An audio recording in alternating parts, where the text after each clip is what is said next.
Hello, arty peoples, and welcome to another episode of Jerry's Live. My name is Emmy Klein, and I am your host today. Now, today's episode is all about hair. This is episode J183. So if throughout the episode you see materials that you are very interested in checking out, you can go to jerrysartarama.com.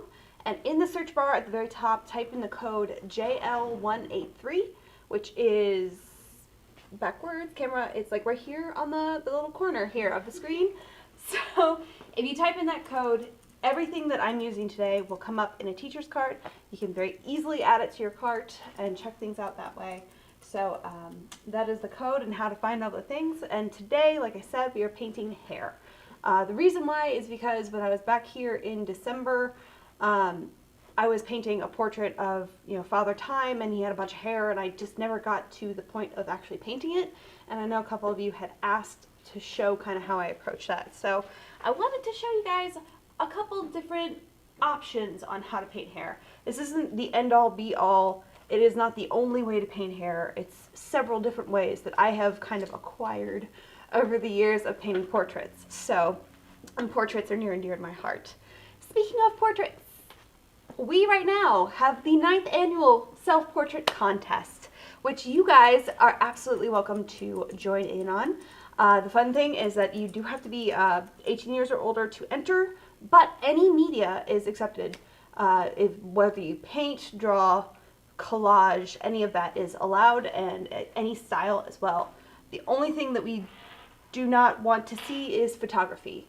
That is the one little catch there, but if you take that photo and then start ripping it up and collaging it and painting on top, that's a totally different thing. We consider that mixed media, and you are welcome to then actually enter that into the contest. There is a total of $5,000 in prizes. First place gets $2,000. $2,000, which, I wish I could actually enter this and win, but I hope you guys actually take the time, do a self-portrait, and submit it. Now, I know my team is going to be putting the links below into the chat, but if you actually go onto the Jerry's Artarama website, at the very top there is a tab that says Artist Resource. Under that, there's contests. That has every contest that we have going on, so it's not just this one self-portrait contest, but there's all kinds. Now, the self-portrait contest does actually end April 18th, 2021, so be sure to enter. Now, we have a lot to go over, so let's get started. I did do a couple of preliminary paintings just to kind of get myself started. So I'm not going to show you how to paint a portrait today. If you guys are interested in that, put it in the comments below.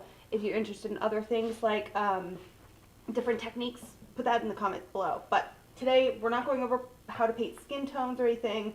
It's just specifically hair. So I know you guys are probably going to have a lot of questions about that, but feel free to ask them, and if I don't get to them, if they're not related to hair, I'll go back through the comments and read them and answer you that way.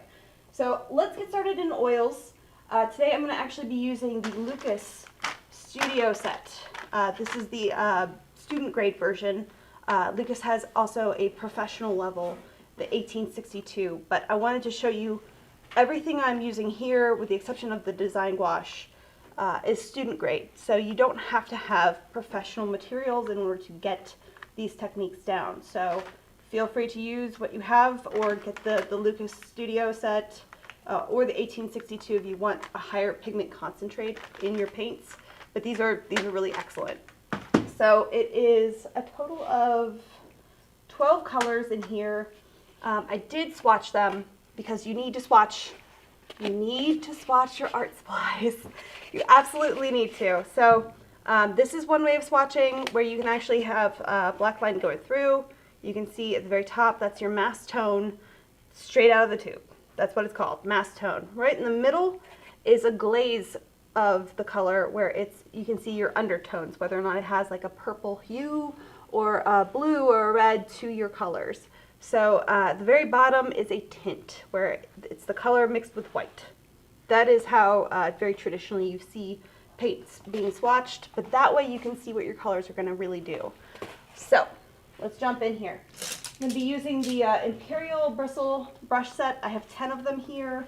I'm just going to stick them straight into my apron. And I do have a palette knife. Now, what I've done so far to kind of catch you up on this is I have painted her skin tone and her clothing, but I've left her hair and her background alone. This is how I typically approach portraits.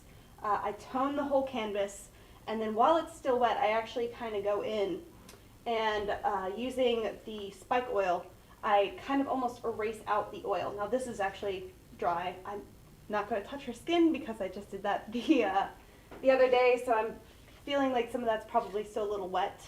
But this right here, I did that last week and it's completely dry. It's also a very thin wash. So again, I'm using the Chelsea Classical Studio spike oil to give me a very, it's called lean layer of oil paints. So if you're not sure what that means, I will have a another kind of an intro to oil painting here coming up soon, so you guys should check out that show that's going to be coming up, and hit subscribe because then you'll be notified when these things are coming up. So this is just my sketch from when I preliminarily laid down where she was going to be on my canvas, and I'm going to go in with some Van Dyke Brown. Alright, good. This is still nice and wet. Put these oils on my my palette yesterday, so I just wanted to make sure that they were still a little wet. And I'm going to get just a little bit of the spike oil and just kind of loosen that pigment up just a touch. Nice thin wash of color, right? And so this is kind of where I go in with oils. You start from your darks going towards your lights. So I'm just going to lay down a nice tone to where I'm going to be placing her hair, just to kind of chunk in those really dark tones. Now, if you can see my reference here, right here, where her curls start coming towards us, the viewer, it gets to be kind of like a burnt umber, kind of maybe mixed with a little bit of yellow ochre. So it's a little bit lighter of a tone. I'm probably not going to be laying down this color specifically on that area. But right here, where it just starts going back towards her ear, you can actually see it starts to get just a little bit darker too. So I'm going to lay down that tone too. And I'm not worrying about any kind of specific individual strands of hair, because if you start trying to paint hair like that, you're probably going to drive yourself completely insane. When you first start, just start going with just shapes in general. So I am trying to make sure that I don't actually go over her cheek.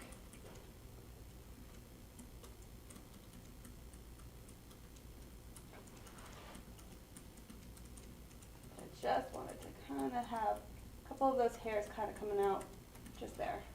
Yep. And there's a couple that come out just underneath her chin. There's also just a little bit right here in where her chin kind of meets her neck. I'm not going to paint that because it's probably going to look a little bit like she's got a hairy neck, and I don't want to do that. So that's kind of when you start making those artistic choices and decisions, you absolutely can change the placement of the hair. You can change the color if you want to. Now, when you see right here where her hair kind of starts coming down over her forehead, that was one where I painted her skin completely underneath where that hair is going to be, because I'm not trying to carve around all those little hairs when I'm painting her skin tone. It's like working from the background to the foreground. You want to actually lay down all of those colors, that way when you put the hair down, you won't have to actually worry about where you're putting your paint, or where it's, you know, when you're laying down the skin tone, you don't have to worry about that gradation and stopping and starting. And I hope that makes sense.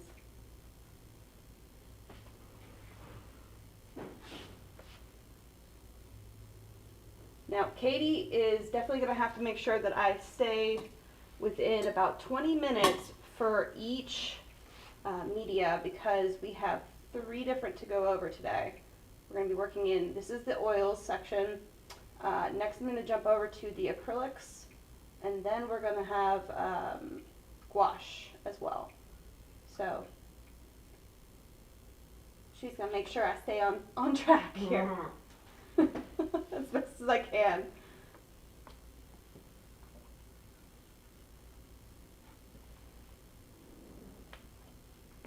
So again, I'm not really worrying about my brush strokes because her hair is curly and she has a lot of movement to her hair, but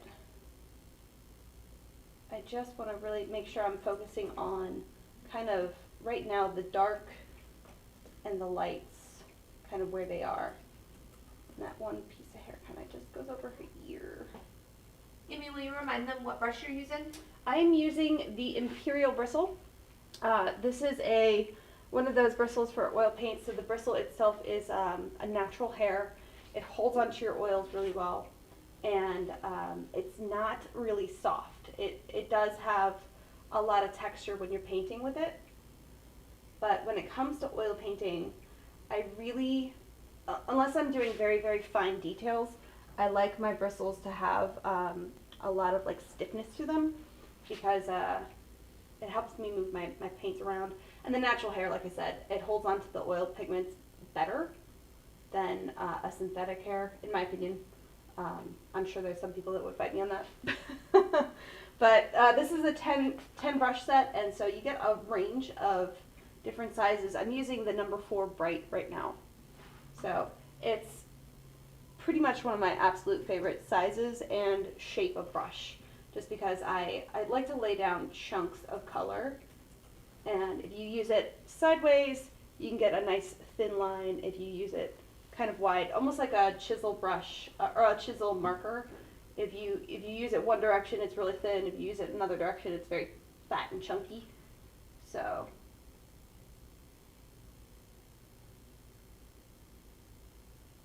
although I do believe they also have a cat's tongue. Yeah, there's a cat's tongue brush in this.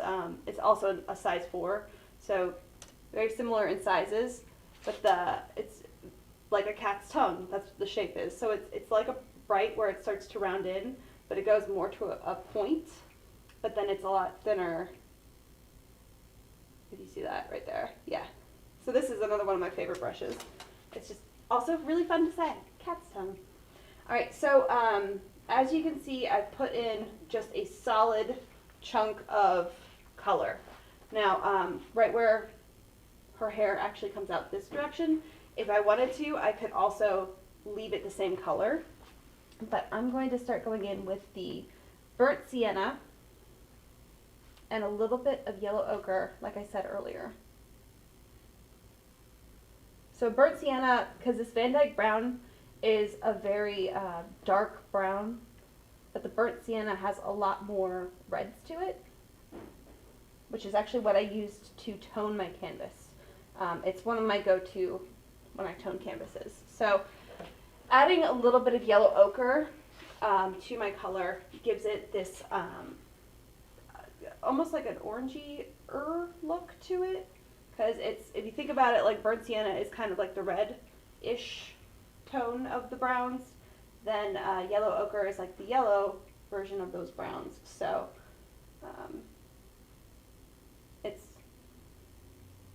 that's kind of, I guess, how it works out in my brain.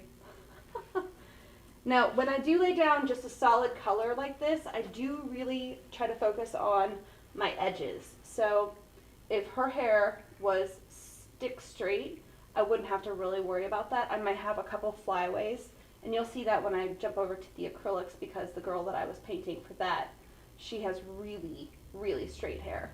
So when it comes to having really curly hair like this, you can have a lot of movement and have a lot of fun with it. But like, let me just get a touch more of the burnt sienna. Now I am going to, because that Van Dyke brown is kind of eating the burnt sienna and you can't really see the tone very well, because I laid it up here,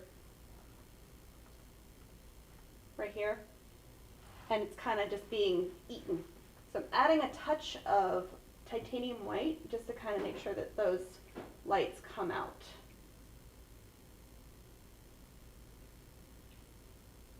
That makes any difference, it does. So then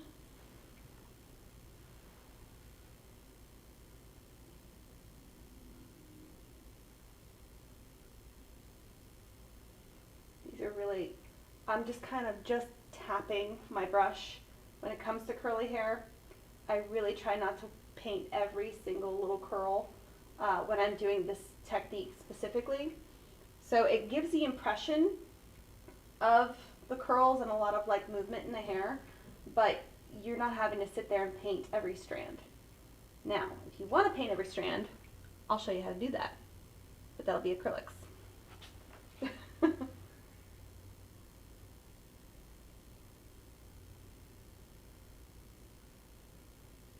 So I could sit here and carve out each and every one of those little chunks of like her curls that come through and have them kind of touched with this mixture of the burnt sienna, yellow ochre, and titanium white.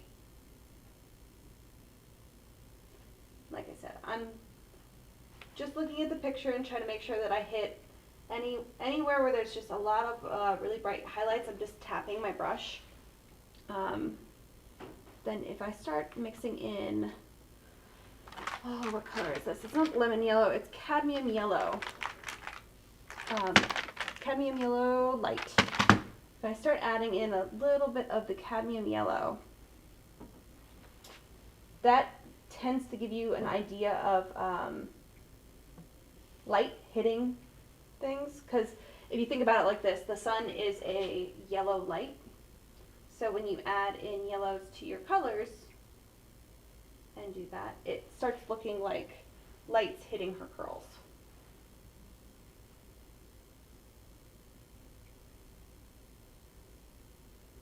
Now this really bright color here, I'm only going to add in where I really see a whole lot of light hitting her hair, and it's just at the very top and on this side. Because if I sat there and I did this around her entire head, it would look completely flat. So you got to really pay attention to where the light is hitting the hair. And it always tends to be usually on the top of the head, unless you have some very strange lighting, like if it's coming up from the bottom.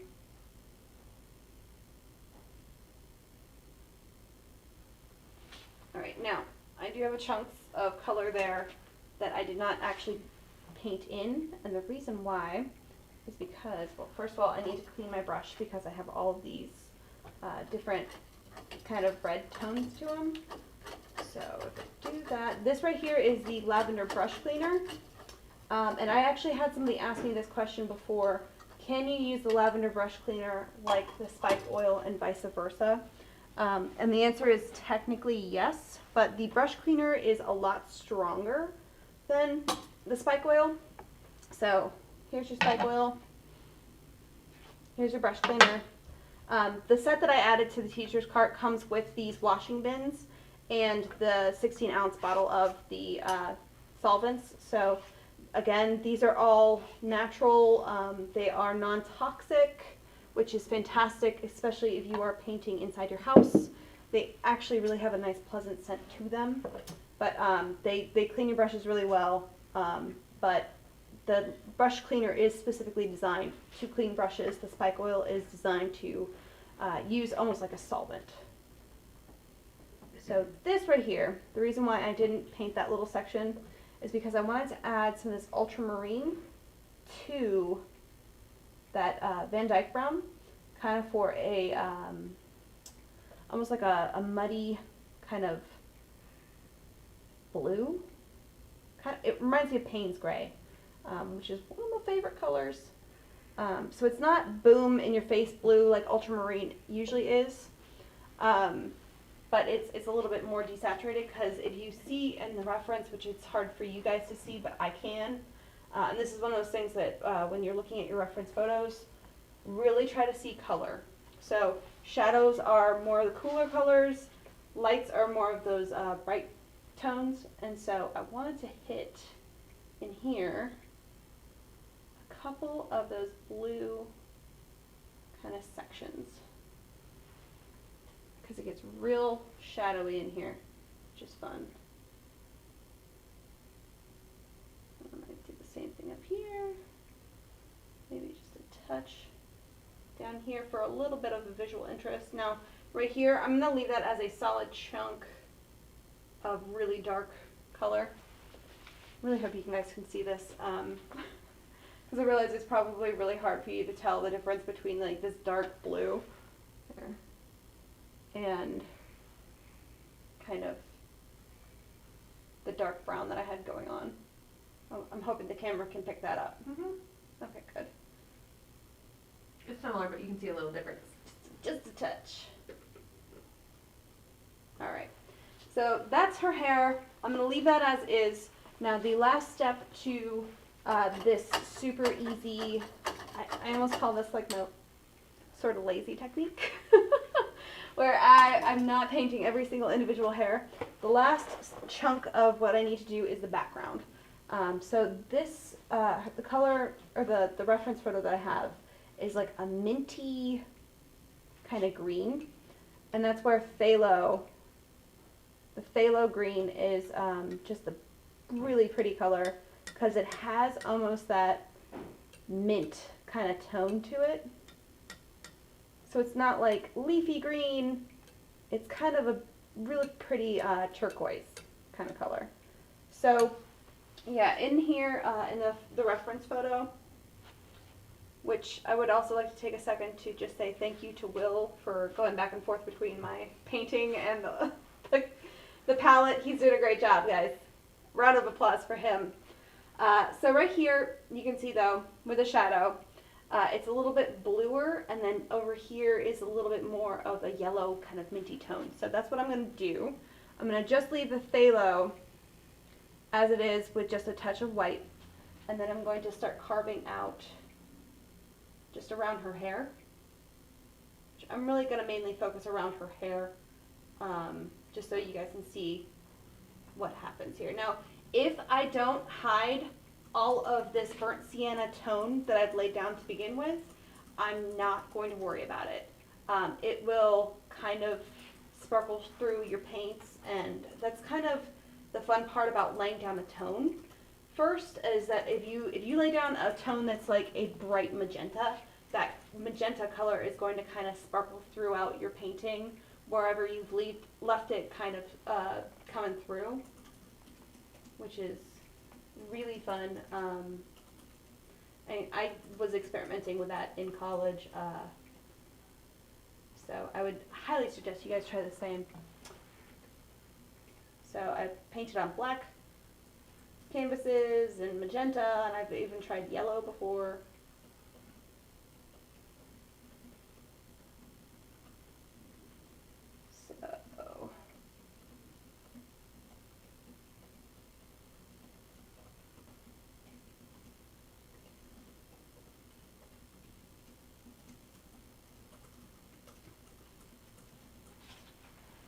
So you can see how I'm just carving out around her face. So I'm going to, around the other side, add in a little bit of the yellow for a little bit. This is the lemon yellow that I'm adding. And maybe just a touch more of that white. So you can see just a slight change in tone. And then we're going to go back through and do the same thing on the other side. I'm going to also get a little bit of spike oil to loosen up my pigments.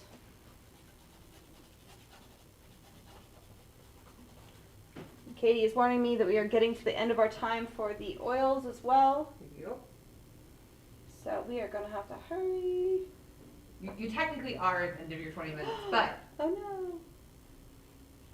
I think they'll be okay if you go a little bit more. This is going to be a long one, guys. I hope you are ready to watch all kinds of fun art shenanigans. while you're doing that, Mm-hmm. Do let's see. you have any questions? Yes. All right. About the spike oil. Yes. People who don't traditionally know what a spike oil is, they want to know, is the Ah. spike oil more like a turpentine or an oil? It is more like a turpentine. Yeah. Think of it like a solvent, like a turpentine. So It's not linseed oil. it is not linseed oil, not at all.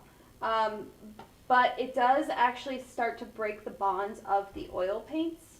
But it is, the guy who makes it, Brandon Soloff, he actually went through and did research to find historically what people were using when it came to doing kind of more lean and mixing in with their oil paints and creating these beautiful finishes. So he actually found that they weren't using turpentine because, let's be honest, I'm pretty sure they weren't actually, it was not readily available. They couldn't use turpentine, so they were using spike oil. So it's a derivative of the lavender plant, which is why this is lavender spike oil. And it does start to break the bonds of your oil paints. But because it comes from the lavender plant, it is non-toxic. So like turpentine is a petroleum base, which is why it's so toxic. And you know, smelling it and having it in your house, it's just one of those things that it's really not great for you to be, you know, using without proper ventilation. And you know, it can become problematic for your health. So this lavender spike oil is one of the coolest art supplies that I've ever had the privilege to actually start using, just because it does all of the things that like turpentine and those solvents do, but it's not, there's no carcinogens. Like you're not gonna be hurting yourself just for art, you know? That makes sense? Mm-hmm. One more question before I make you move on. I am pretty much done with this. I just wanted to kind of kill that burnt sienna background. So what you got? So it was about the background. Okay. Why did you do the background last? Most of the time when I'm doing portraits, because I do like to do a lot of portraits, the background is one of those things that you can actually change. You don't have to paint exactly what you're seeing here.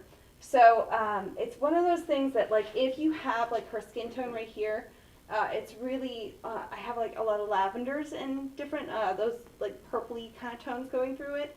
If I wanted to make a lot of my focus kind of right there, I might start playing with the colors that are next to her skin tone.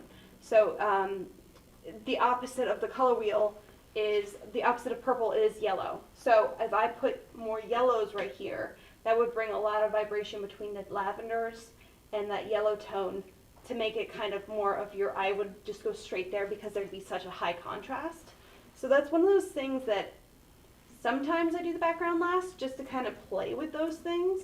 But on occasion I put down the background tone. Like when I was painting her hair, I might have gone in and done the background, especially if I have like a gradation that I want to make sure looks accurate, or if I have a really busy background, I might want to paint that first and then be able to kind of chunk her hair out of those shapes, because you would probably want to go from the background to the foreground at that point. But with this specific thing where I don't have anything, there's no details in the background, it would be mostly me just kind of experimenting with color placement. Like if I wanted to maybe have a little bit of the light kind of coming up here, you know, adding a little bit of the titanium white gives it an idea of like there's a light shining in here and hitting the top of her head. Maybe I want to have something else coming back this direction. I mean, it's just one of those things that this is me experimenting with my paintings and not just reproducing what I see in a picture. Does that make sense? I hope it does. Because we have got to move on. Otherwise Katie's going to kill I'm me. just going to come up this hole to take the easel away from you. Alright, now I am one of those people where I have to at least clean my brush before I walk away from it. I usually clean up my palette too, just like the big chunks of colors that I got going on over there. But I just save your brushes. Don't let them die for the sake of art. At least clean them. So, ooh, don't roll. I'm going to just push this out of the way so we can keep going. Alright, so lazy technique, sort of lazy technique, but it's relatively quick. We are going to move to the other extreme side of the, I guess, lazy, not lazy kind of level with acrylics. Now, you can absolutely approach acrylics the same way. But what I'm going to show you is the technique that my teacher taught me in school. So it doesn't go by fast. It takes a lot of time and a lot of patience, but the end results are incredibly beautiful. And so if you actually take your time, and I would, even if this isn't a technique that you are going to use on a regular basis, I would like to invite you to try this, just because it's one of those things that once you do this, you kind of think about the acrylic paints in a glazing kind of manner, which is exactly what we're going to be doing. It's glazing, lots of glazing. So this one, this is my acrylic piece that I've done so far. Here's my reference photo, just so you guys can see.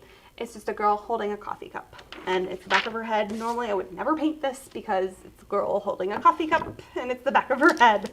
But for the sake of showing you this technique, I figured this would probably be the easiest picture for you guys to really see. So let me actually put this under, just so you guys can kind of see what's going on here. I did everything around her. I already did the background, so you don't have to worry about painting in the background. This is the one where I've actually put the background in first, just because I will overpaint on the background. So this is the one where I would be working from the background into the foreground. So as you can see, I also have not painted her little bow right here, because that would be the last thing that I would paint on here, just because it is on top of her hair.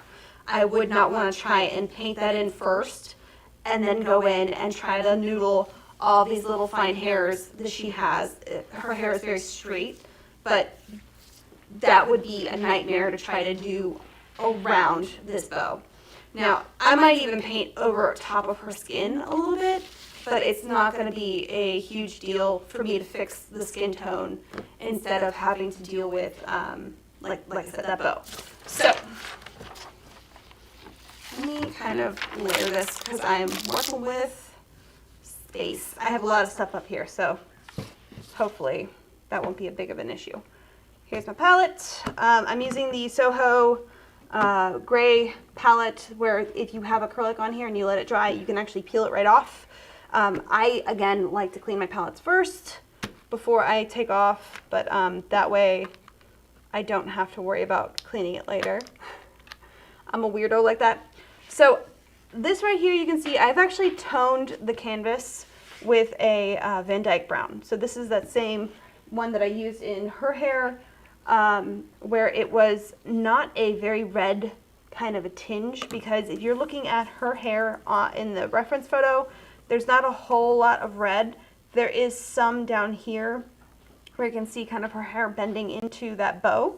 But for the most part, I felt like it had a lot more of that Van Dyke brown kind of tones to it. So that's where I wanted to start. So let me start with that. And this is the technique where you're going to work from your darks to your lights. And it, like I said, it is a long process. So the other thing I'm going to be using is the golden satin glazing liquid. This is actually a slow drying extender because I'm just going to be going in and glazing. If you use water instead of a glazing medium, this is one of those techniques where you actually run the risk of, as you're going over it, you're going to pick your pigments right back up. So make sure that you have that solid bond, and you make sure that you use a medium instead of water. You can use a little touch of water just to kind of thin out your paints just a little bit, but don't use much. I would go for the glazing liquid first. So this is the Van Dyke Brown. And I'm actually not going to use much of the glazing liquid. But let me do just this kind of chunk of her hair, just because this is going to take a while. So, and I really want to make sure that you guys get the chance to see this technique. So I've already overpainted where her hair is with her sweater, just because I don't want to have to try and like go around each and every strand of hair. That's just a nightmare and impossible, and we don't need headaches like that. So I am laying down a nice chunk of this solid Van Dyke Brown, even where I see the light hitting her hair.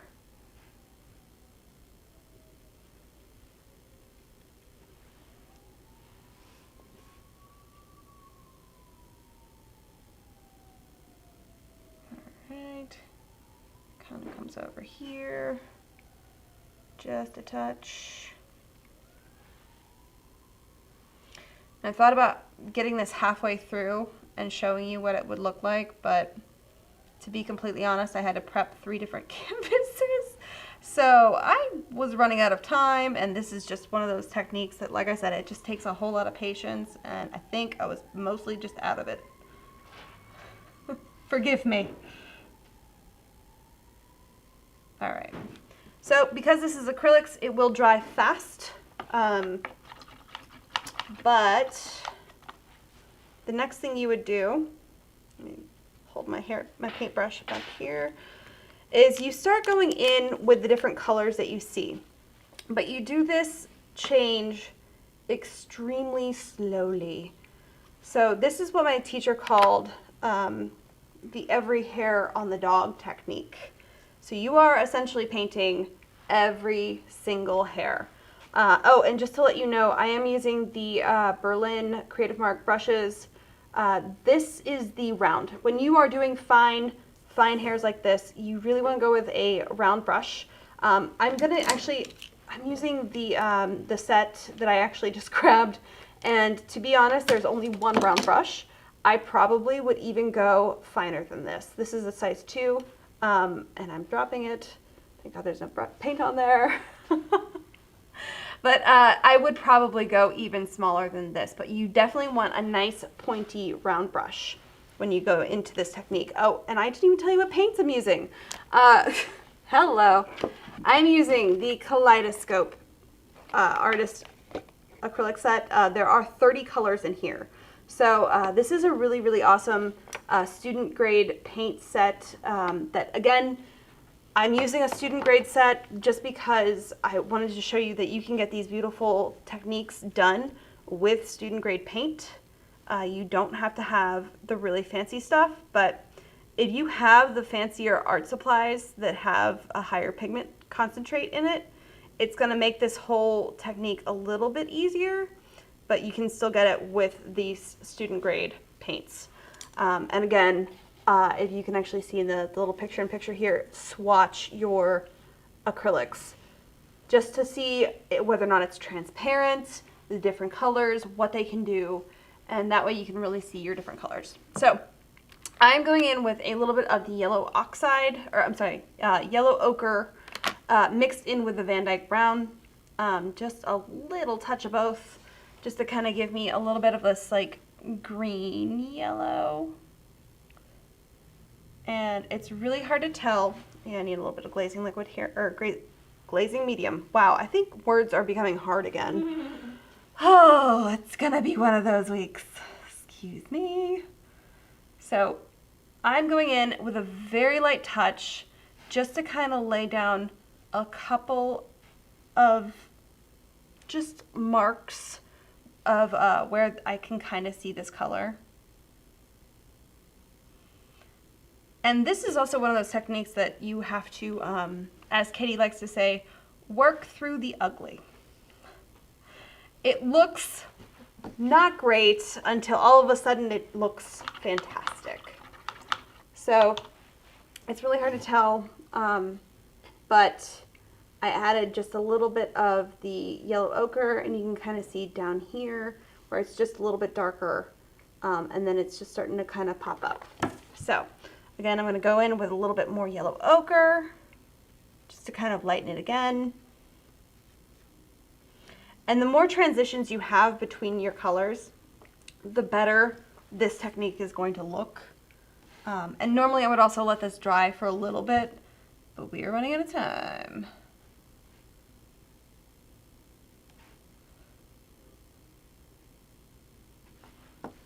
So you can see. Now, when it comes to shadows, again, your shadows are cool and your highlights are warm, because usually your light source is a warm light. So I'm going to go in where it comes to where her hair kind of starts tucking behind that that bow, and right here where you can actually see her hair going up, and it's just on the underside of this little chunk of hair. It's in shadow, so I'm going to add a little bit of this violet. Katie, say it for me. How do you say the Dioxazine. Dioxazine. Dioxazine violet. But I'm not going to go straight in with the violet. I'm going to go in with the violet mixed in with the Van Dyke brown. So again, you're working with the main color and you're just shifting between those colors really subtly.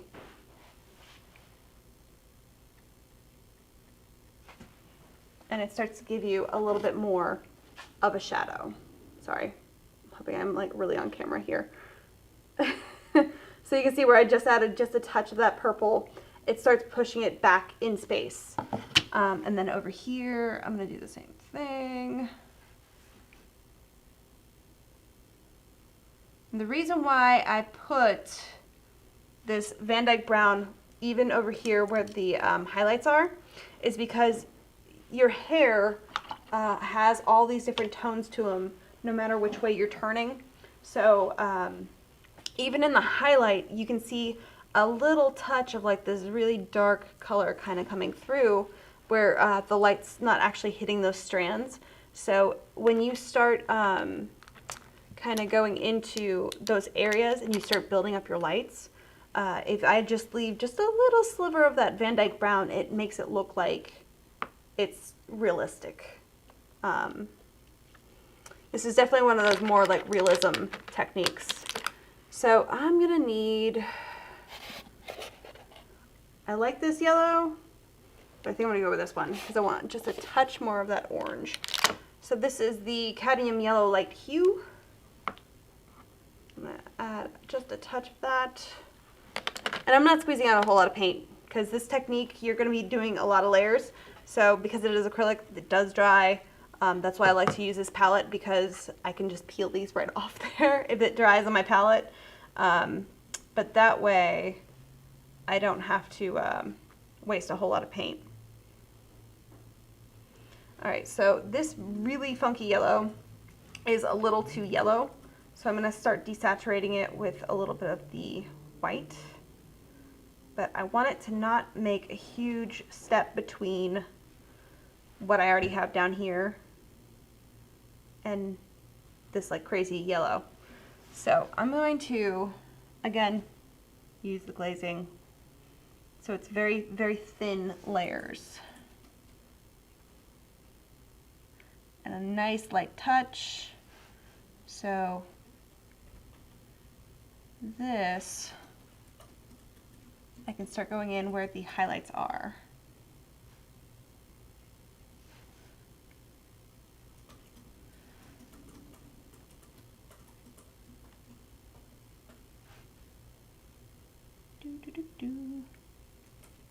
Really pay attention to the shapes that you're seeing.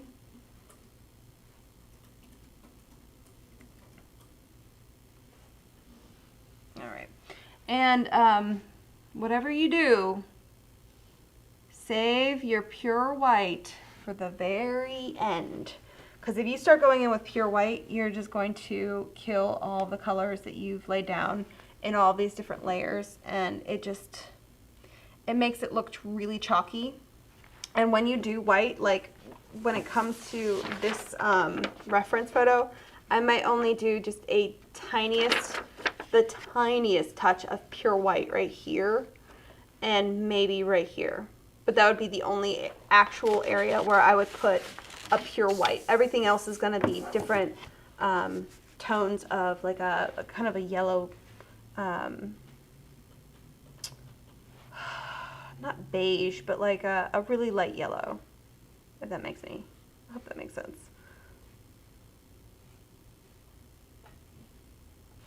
Now this is, again, one of those techniques that, like, if this is not the way that you want to paint and you don't want to do realism, totally fine. I don't blame you. I personally don't have the patience for this technique to begin with. It takes a lot of time and a lot of patience. But it's one of those things that, like, you can actually use this technique on more than just hair. You can go in and do all the different layering techniques for her sweater or her skin tone as well. Now that is turning out to be just a little too yellow. So I'm going to kind of muddy my yellow a little bit with a little touch of purple, because remember, purple and yellow are on the opposite sides of the color wheel, so put them together and they make mud, but they make beautiful mud. While you're doing that, will you tell them what you are painting on? Ah, yes. See, I'm like dropping the ball with all the, hey, by the way, you just do this. I am working, you can paint on anything. I am working on the DaVinci Pro panel. So this is, I believe, 1/4 of an inch thick. But the cool thing about these panels is that both sides are primed. There's one side that is super smooth, and that's what this is. And then this side is a medium texture, so it is actually just slightly textured, but it is still really, really smooth. So that way, if I end up doing this and I absolutely hate it, I can flip it over and then just keep painting something else that makes me more happy. But yeah, that's what this panel is. And did I leave out anything else while I'm introducing all of my art supplies?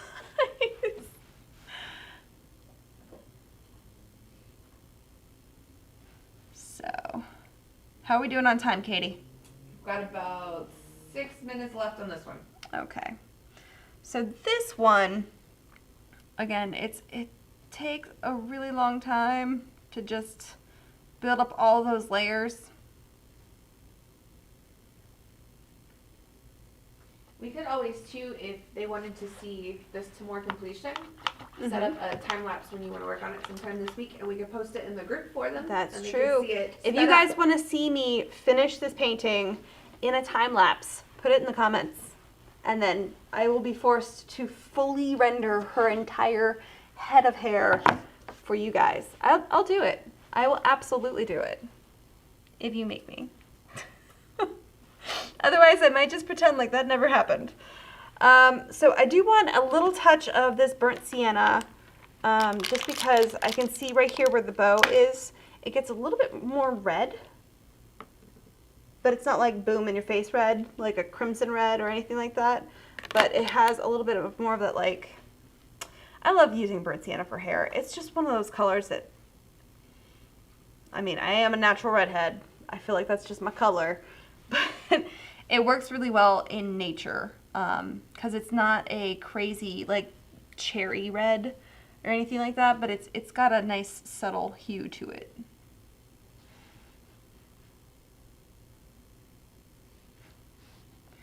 All right, so let me see if I can build up my layers just a little bit faster than I would normally.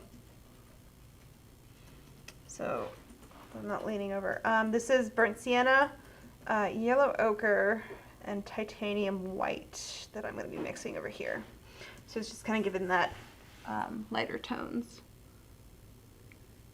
And again, I know it's kind of hard to see on the overhead camera, especially at this angle, but I'm just barely touching the surface with my paintbrush because I want that real fine point to give me those strands of hair. Like I said, this is what my teacher liked to call every hair on the dog. so it looks like you're painting every single strand, because you are essentially painting every single strand. Apparently my teachers love to torture me. But, you know, it was all for art, so it's okay.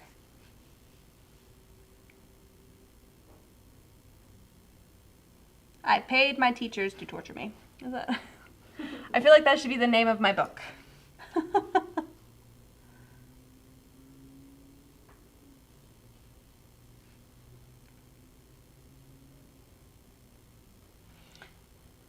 right. Hoping I can show you a little bit more of this being rendered. Now the cool thing is when you get like really nice points on your round brushes here. Let me put it on camera so you see. When you get a nice fine point on your brush, you can also start to do those like crazy flyaway hairs.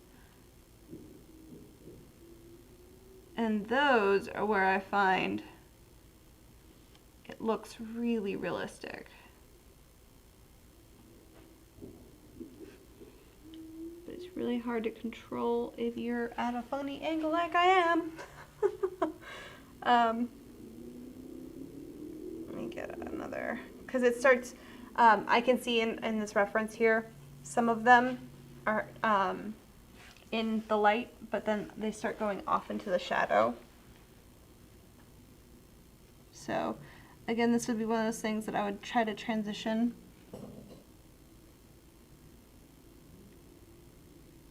Speaking of funny angle, Randy Bland would like to know if you always paint acrylic flat on the table or if you use an easel. I do both. It honestly depends on whether or not I can get to my studio or whether or not I'm being filmed. If I am kind of stuck at home with my kid, because, you know, my other half is off doing, you know, work or whatever it may be, and I forgot my table easel, yeah, I'll work flat on my table like this, but I tend to pick up my painting like this. And so it's at a better angle for me. The problem with when you're painting at a flat surface like this is that everything you see is now tilted. So it puts a perspective on your painting that will translate, so when you pick it up and you start looking at it straight on, it changes slightly. So I do like to paint where the actual plane of the panel is straight on to my eyesight, but if I did that for you guys right now, you wouldn't be able to see what I'm doing. So I do both, but I prefer to paint on an easel where it's not at a funny angle.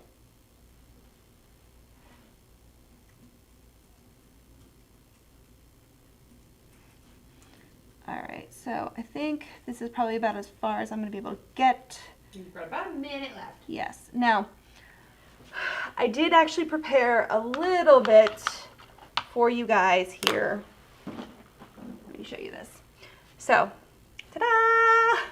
I did paint a mini canvas here using this technique, and I did the same exact thing.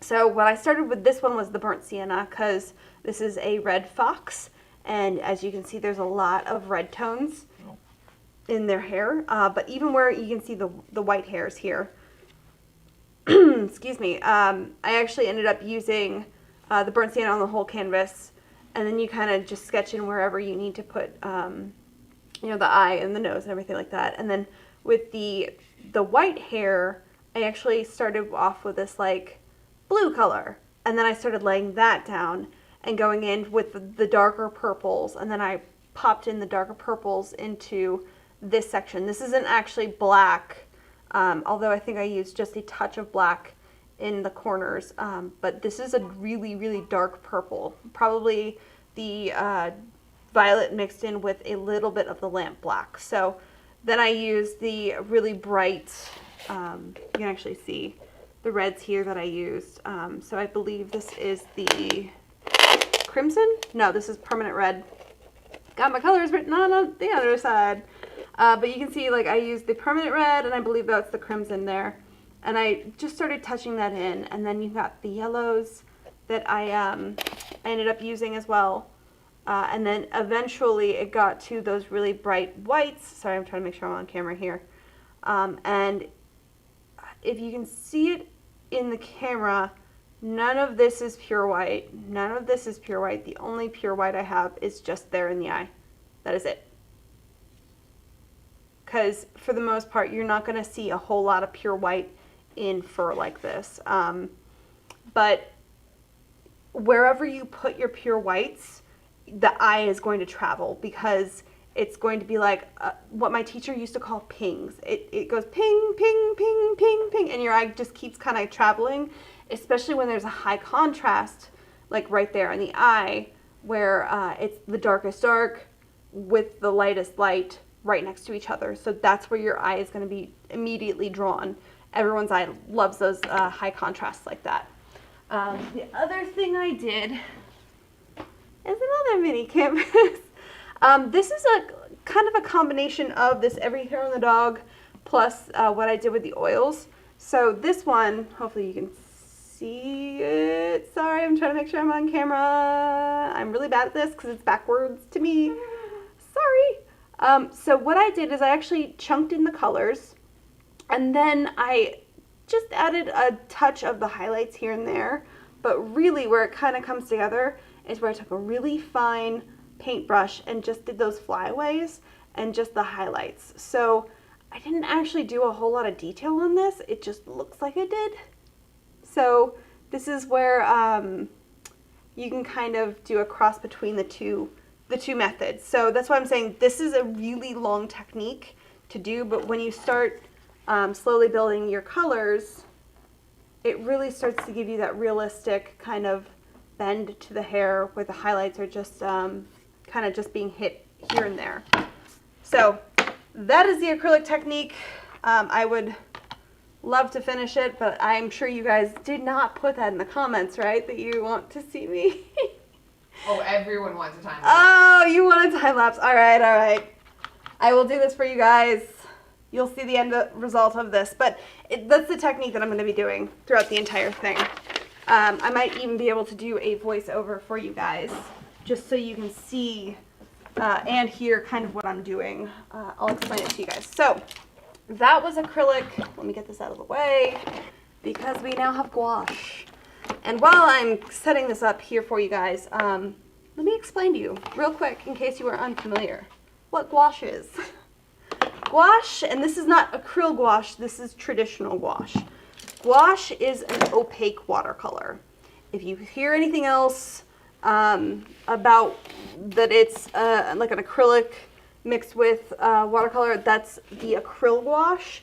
That's a different beastie altogether. These are literally opaque watercolors. They act like watercolors.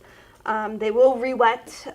This is another way of swatching your materials as well. So I did, just like I would any other normal watercolors, I did the mask tone and kind of did a nice wash as it goes out further into more and more water. But down here is where I took every single color and I mixed them together. So like this is my purple mixed with my pink. This is my orange mixed with the green, you know? So you set it up like a grid and then you just mix them together, and that will show you every mix that you could actually make with just the two colors. And then you could even then take it further and start mixing 3 colors together or doing tints of those mixes. But that's a fun way of kind of figuring out what your supplies can do. But because it is gouache, I've already put it on my palette. I did this about a week ago, I think. So gouache is one of those things, the traditional gouache, not the acryl gouache. Acryl gouache will not re-wet. Traditional gouache will re-wet like a watercolor. So I've already let these completely dry. I did add more black to this because I had it tipped and I spilt it, and long story short, I did add more black to that, so that might be a little bit wet still underneath that nice layer of dry. But let me set this to where I can actually see it on my canvas here, or on the camera. So there's my reference. Here's what I've done so far. So I have actually blocked in his shirt and his skin tone and the background. And you can see right here, I did a pencil sketch to begin with, just to kind of place him on the watercolor paper. And this right here, what I'm using is the Fabriano watercolor paper that is, what is this, 140 pounds. It is the, is this the extra? Yeah, the extra white. I always forget where it's written. So this is kind of my go-to when it comes to watercolor paper because this whole block is actually sealed, although I think I've kind of peeled up the corners because I hit it. My bad. But the whole block is actually sealed except for the one corner, so it keeps your watercolor paper kind of in one spot. So when you put water on watercolor paper, it does buckle. This is a nice way of not having to tape it down or have borders. So let me actually put my reference there. Hopefully you guys can see all this. I have a lot of stuff on the table again, but this one I wanted to show you kind of how I approach beards, because this is all about hair, but it's not just hair on the top of your head. You also have, you know, gentlemen have different kinds of beards going on. So here's my palette. Hopefully you can see that too. Get less things on the table. Now I'm going to be using, like I said, the Turner Design Gouache. It is in the Soho Urban Artist Travel palette, so it has this really awesome lid. You can clip it and go, as long as I'm not putting it in my acrylics. Then I'm also going to be using the brand new Black Swan short handle brushes that come in this really awesome little travel kit. Katie gave me these to try for this technique, and Katie, I'm not giving these back. They are mine. I am not giving them back at all. I love these brushes. If you've heard me before, I really, especially for my water-based media, like gouache or the acrylic gouache or the acrylics, I really like a soft bristle. And I'm also kind of a short-handled kind of girl. Maybe it's just because I'm short, but I really like short handles. And even with a long handle brush, I tend to like choke up just because I like to hold my brushes here. But this is just, I love these brushes so much. Anyway, we're getting off topic. I'm getting excited about brushes. All right, so when it comes to painting beards, I like to approach this kind of thinking about it like it's a color shift. So what I'm gonna do here, if you can see on my reference here, his neck right here is kind of green. It's not like in your face green, but it has like, I would assume it's kind of like a yellow ochre meets this like really funky, almost lime green. But I don't have a yellow ochre in here. So what I'm gonna do is I'm gonna actually take a yellow and I'm going to desaturate it with, again, a touch of purple. So I'm making mud, but I'm making really pretty mud. Now, the one thing I should actually mention is I told you everything I'm using, the acrylics and the oils, they are the student grade version. This is not. This is a professional level gouache. The reason why is because I don't believe there is a student grade gouache, or at least I've never come across it. If you have actually gotten a student grade gouache that you have, let me know because I would love to try it. But I've just never seen a student grade gouache. They're always like very professional level. But with the watercolors and gouache, because again, it's an opaque watercolor, this you use differently from the oils and the acrylics. You work from your lights to your darks, not the other way around. You can pull in some of your lights back in just because gouache is opaque. So I do tend to kind of bounce a little back and forth, but you want to try to start with your lighter colors first, just because it's hard to cover up pigment with watercolors, especially because they will also re-wet and you'll pick them back up. So here is, it's hard to kind of see on the palette, but I kind of made like a little bit of a lime green, and actually I do want to kind of desaturate that a little bit more with my purple. As you can see, like this is completely dry, and I just touched it and it pulled out all that pigment. So it's kind of like a mud with a touch of green. And then I'm going to bring that in. Hold on, let me pop this up. Trying to make it to where you guys can see both. Here, I'll fold it. All right. So I'm going to treat this, again, like I said, like a color shift. And if you really pay attention to hair patterns, they're not always the same. Younger guys tend to not grow hair kind of in between like their side and kind of where the goatee kind of starts going up. They usually have like a little bit of a patch of baldness right there, which I'm sure they're very self-conscious about. And I'm sorry, whoever this is. Oh, and also a fun thing to know about reference photos is that if you are looking for reference photos like these, you can go to the internet and search for royalty-free images, and you'll pull up all type of different sites that have royalty-free images. People that upload their just their photos for you to use as reference, which is really awesome.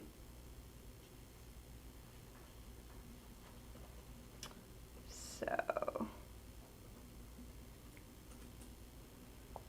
I added a touch of blue to this, and I'm not being very precise, but like I said, I'm treating it like a color shift. But this is one of those things where I also like to build my colors. Now, you can also see just under here, mostly on this side, he has a little bit of his blue shirt kind of reflecting back up into his chin. Most people have a reflective light down there, and it's the same for your hair, especially like when it comes to beards. So that's one of those things that you have to try to remember, that there is a reflective light. So I'm adding a little touch of black with a little bit of the purple, which is Brilliant Violet, and the jet black. That's what it is. These things are so pigmented. This will give me like a, I like to call it a dirty purple. It's not boom in your face purple, but it's definitely still got like that violet kind of color to it. It's the same color I used for his glasses, which is also another way to keep your eye from focusing straight in on something. Like if you have the same color kind of dance around the painting and you use it in several spots, that will also make it seem more unified and I guess less of, you don't want it to appear like it's a mistake, you know? Speaking of color, all right. Ben would like to know what you mean by a color shift. So, as you can see in his, what I'm painting right here, I'm looking at his hair like colors, like a big chunk of colors. So I'm not trying to paint every individual hair, if that makes sense.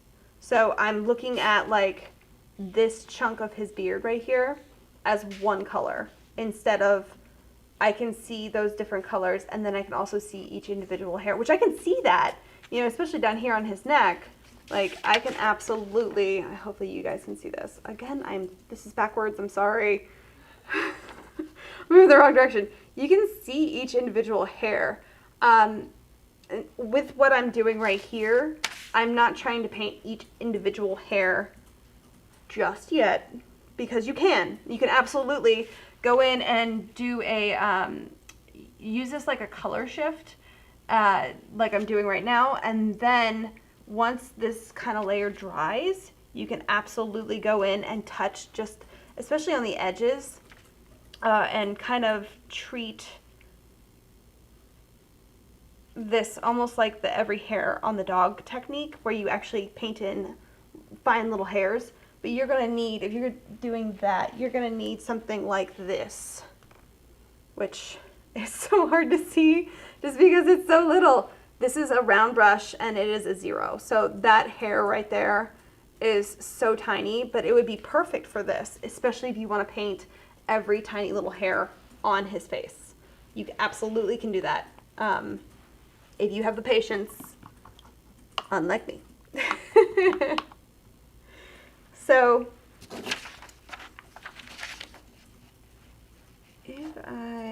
sorry, I'm trying to like see the colors, and it's at an angle. I'm sure you can see this on the camera. This is picking up a little bit of like glare, so it's hard for me to see. So let me go in with a little bit of this burnt sienna, just under here, under his chin.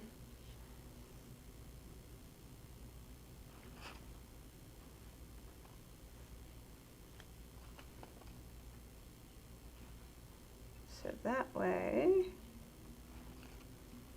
because that's the problem with beards, especially when they're not super full like this, and you can see the skin. You can see the skin through the hair. So that's where, when I was painting these originally, back in the day, I always had such a problem of trying to figure out exactly when I shift from painting skin to painting hair. Now you can, if you want to, paint the skin tone, and then, like I said, go in and paint every fine little hair. But that's just something you're going to have to experiment with.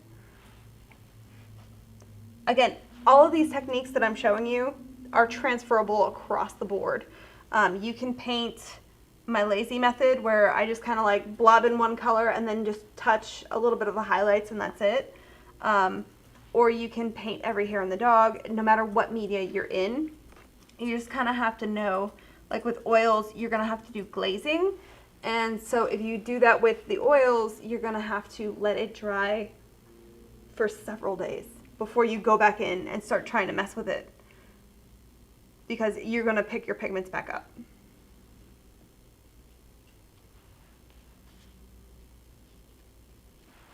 So I'm going in with its jet black again now, just to kind of hit the really dark darks.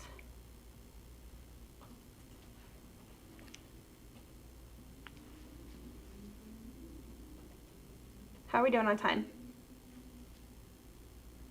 I started a timer for this one. Uh-oh. We got about 8 minutes left. Okay. Running a little long, but it's okay.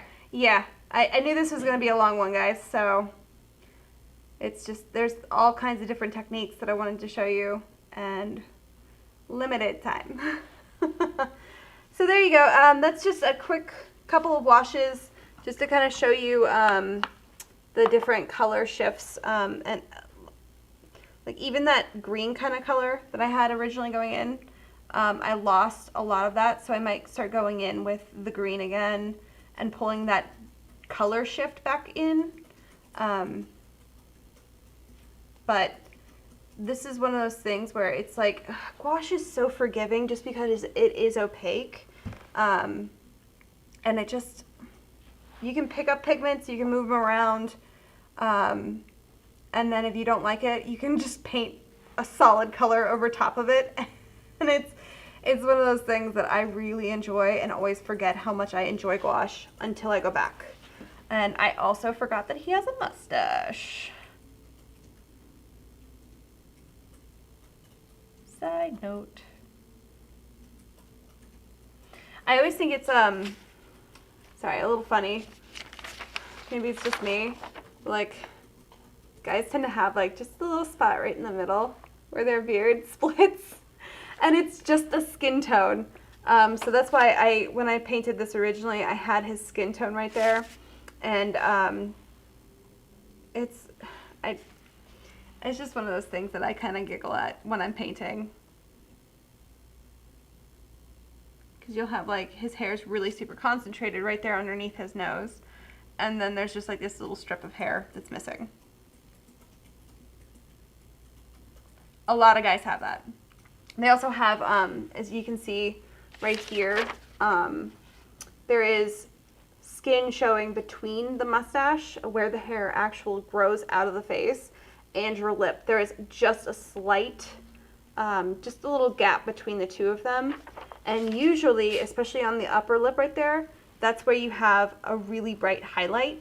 So if you hit like a really nice white color, if you're doing oils or acrylics and you have to paint that in, right there above the, what is that, the Cupid's bow? Is that what that's called, Katie? Right here? Mm-hmm. Yeah. Right on your Cupid's bow, right where your lip starts to kind of curl into your actual skin. That's where usually there is a really bright highlight.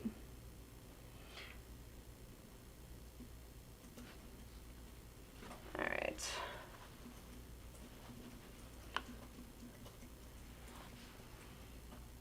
And then it starts getting really subtle. And I need a little bit more blue right here. So there we go. Colors. I'm not actually painting each individual hair. I'm painting color shifts. That's what I meant.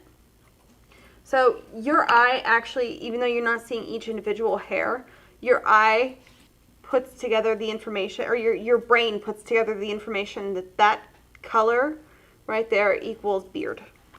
You don't actually have to paint each individual little strand of hair just to give your eye the idea that there is hair on his face. If there was no hair, clearly it would just be skin tone. So that's the gouache method, which I have a couple other pieces here that I wanted to show you guys, just to kind of share with you other things that I've done and kind of when I'm transitioning between all the different methods, because I use all of these. It depends on my mood and depends on, I guess, kind of how much time I have to dedicate and exactly what I'm feeling in each piece. So this is another one of the pieces that I had on the icon, the little image where I had for the class list here. And this one you can see I did almost every hair on the dog, but I didn't go as crazy as I was going to go for the acrylics. So you can see I put down a mass tone just like I would for the for when I'm referencing the colors that I'm swatching straight out of the tube. You can think of that like a mass tone of the object that you're coloring. So like one solid color that encompasses most of her hair. And then I went in with the darks, and then I went in with the lights, and then I did some transition tones. So I probably spent more time on her hair than I normally do, but it was just one of those experiments that I was kind of just checking things out. This is another mini portrait that I did. He doesn't have a whole lot of hair on top of his head, but you know, you gotta paint that epic beard. Now this is the one where I started doing the every hair on the dog technique, where you can start to see all the different subtle shifts of the grays throughout his beard. And you know, there's even a couple of purples on this side, but that was where I actually started really doing a really fine brush and started really going detailed on his beard. There's those two. And then my sketchbook. This is the other one that I used as the thumbnail. And this is when I get extremely lazy when it comes to hair. This is just one color. There is absolutely nothing else going on in here, but your brain says that's hair. Now, the one thing I did when I did paint this as one color, the way that you can kind of get away with that is pay attention to how the hair lays. If you have really stick straight hair like the acrylic, like this right here, you can do this as one solid color, but you have to paint those little flyaways, and that's where it looks far more detailed than it actually is. But for her hair, because she has the cropped African American hair, it gets real curly, real voluminous. Voluminous? What's the word? Voluminous. Voluminous. It does have a lot of volume to it, where like my hair lays really flat. So I wanted to give the idea of some what? Their question. They would like to know what medium she is. This is gouache. This is acrylic gouache. I like to use acrylic gouache in my sketchbooks because it works really well on paper. But that's what I was using for her. This is actually the Turner acrylic gouache. So this is the Turner Design Gouache. So this will re-wet. This will not re-wet.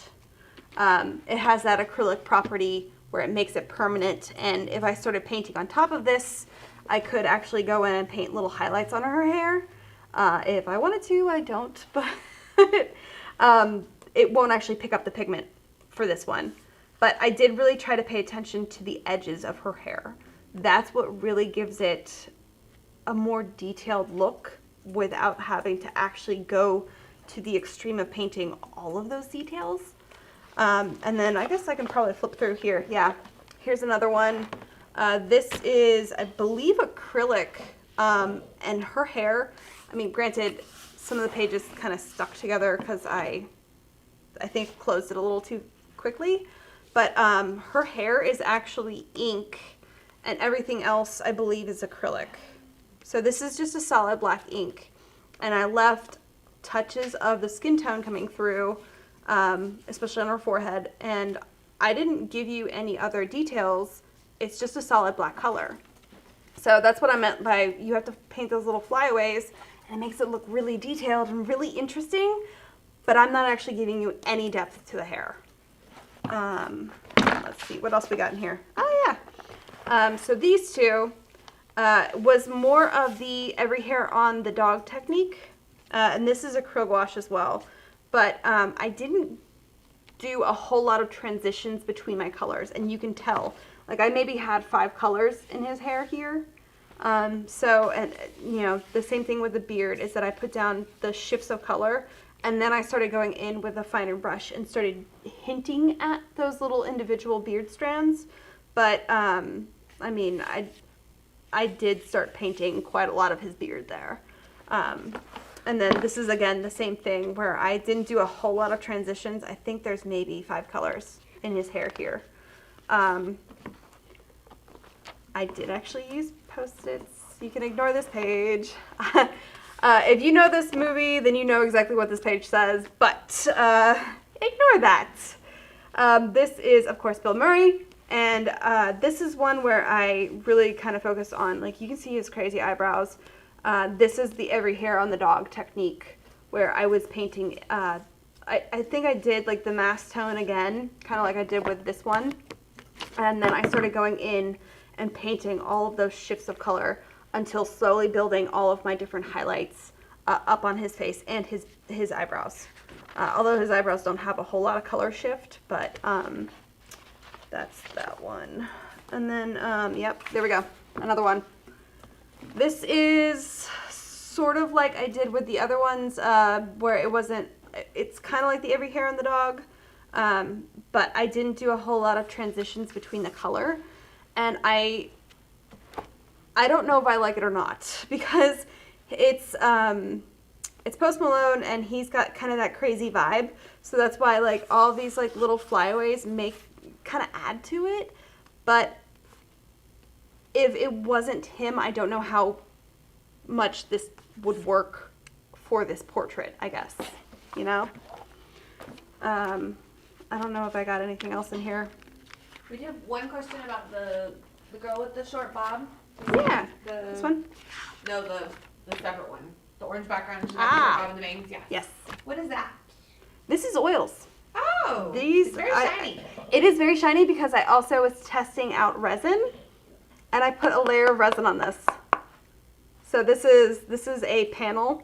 This is the Creative Mark artist panel that I did an oil painting on, and then did a layer of really thick resin just to kind of see, I guess, kind of what it would do. I wanted to see if it would yellow over time, if it would really protect my canvas, especially because it is on a panel, if it would travel well, because, you know, if you're like shipping out your artwork and things like that, I really wanted to see if that would maybe protect it and maybe be something that I would want to do for my clients as a commissioned painter or something like that. But that's why it's so shiny, is that you're seeing the resin.